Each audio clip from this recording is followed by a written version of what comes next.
नमस्कार, मैं अमित झा। दिल्ली में चुनाव की गर्मी तेज हो चुकी है। सभी पार्टियों ने कमर कस ली है और चुनाव के बीच में सभी पार्टियों के नेताओं ने अपने विपक्षी नेताओं पर छींटाकशी भी शुरू कर दी है। अब तय करना है कि जनता किसे वोट करती है और फिर से किसे गद्दी पे बिठाती है। लगभग सभी पार्टियों ने अपने प्रत्याशियों की जो लिस्ट है वो जारी कर दिया है। अब कभी भी चुनाव का ऐलान हो सकता है।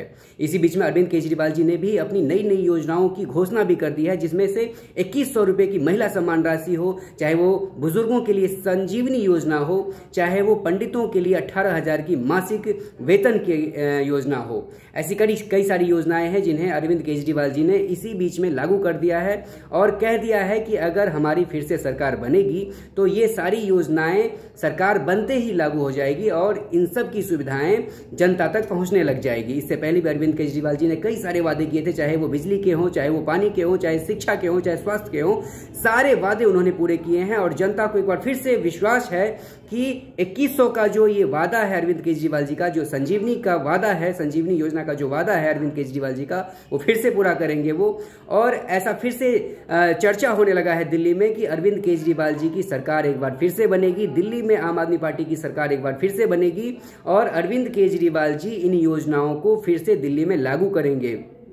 कई सारी ऐसी योजनाएं हैं जो अरविंद केजरीवाल जी ने बोला भी नहीं था, अपने मैनिफेस्टो में कहा भी नहीं था, लेकिन उसके बावजूद भी उन्होंने दिल्ली में आम जनता की सुविधाओं के लिए उन्होंने ये चालू किया। जैसे महिलाओं की बस यात्रा हो, फ्री हो, चाहे वो बुजुर्गों के लिए तीर्थ यात्रा हो। ये सब मैनिफेस्टो में नहीं था, लेकिन उसके बावजूद भी अरविंद केजरीवाल जी ने दिल्ली में आम जनता की सुविधाओं को देखते हुए, जो महंगाई बढ़ रही है उन चीज़ों को देखते हुए, उन्होंने ये सुविधाएं, ये जो आम जनता जो टैक्स पे करती है उसके टैक्स के वेवर में जनताओं को उन्होंने ये समर्पित किया था, जिसके बदले दिल्ली की जनता ने एक बार फिर से अरविंद केजरीवाल जी को 2020 में सत्ता में बिठाया था। एक बार फिर से 2025 में चुनाव है और अरविंद केजरीवाल जी उन्हीं वादों को लेकर के फिर से एक बार चुनाव में उतर पड़े हैं और कुछ नए वादे भी हैं, जैसे कि 2100 रुपये का हो गया, चाहे वो संजीवनी योजना हो गया, चाहे वो पंडितों के लिए जो 18,000 माह की प्रति माह वेतन का मान का हो गया। ये सारी ऐसी नई योजनाएं हैं जो एक बार फिर से जब सरकार बनेगी अरविंद केजरीवाल जी की, तो अरविंद केजरीवाल जी ने वादा किया है, गारंटी दिया है कि ये योजनाएं फिर से लागू हो जाएंगी। मतलब एक बार ये योजनाओं का लाभ जनता को मिलने लग जाएगा। अब जनता को ये तय करना है कि जो विपक्ष की पार्टियां हैं उनके भी जो नेता हैं, जो प्रत्याशी हैं, जिन्हें उन्होंने कई जगहों पे दिया है प्रत्याशी के तौर पे, चाहे वो कालका जी से रमेश बिदूरी हो, उन्होंने ऐसी भद्दी महिलाओं पे टिप्पणी करना शुरू कर दिया है। उन्होंने कांग्रेस के बड़े नेता प्रियंका गांधी पर कह दिया कि मैं कालका जी का जो गलियां हैं, कालका जी की जो गलियां हैं, जो रोड हैं, वो प्रियंका गांधी के गाल की तरह मुलायम बना दूंगा। ये एक अभद्र जो भाषा है वो बीजेपी ही कर सकती है और जो दिल्ली की जनता है वो सारी इस गतिविधियों पे ध्यान रखे हुए हैं।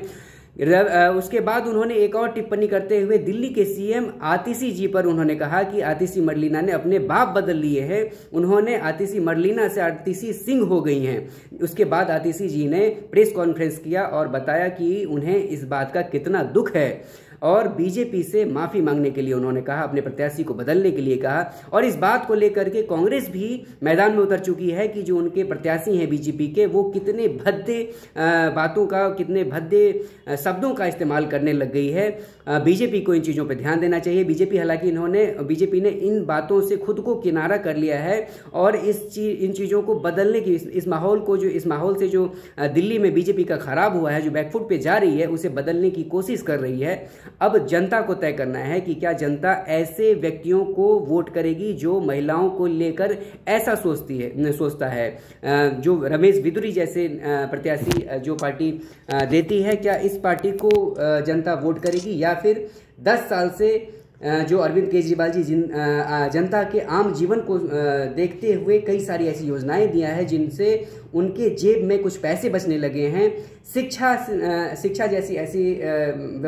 में ऐसी व्यवस्थाएं कर दी है उन्होंने, कि अब बच्चों को प्राइवेट स्कूल में जाने से बेहतर लगता है कि वो गवर्नमेंट स्कूल में जाएं। सबसे बड़ी बात ये होती है कि अगर आपका इंफ्रास्ट्रक्चर सही रहता है तो आपके बच्चे भी वहाँ जाने के लिए खुश होते हैं और वो खुशी खुशी जाते हैं और पढ़ते हैं और समय देते हैं वहाँ पे। अब आपको तय करना है, जनता को तय करना है, दिल्ली की जनता को तय करना है कि वो किसे वोट करती है। क्या वो गाली गलौज करने वाली पार्टी को वोट करेगी या फिर काम करने वाली पार्टी को वोट करेगी। जय हिंद।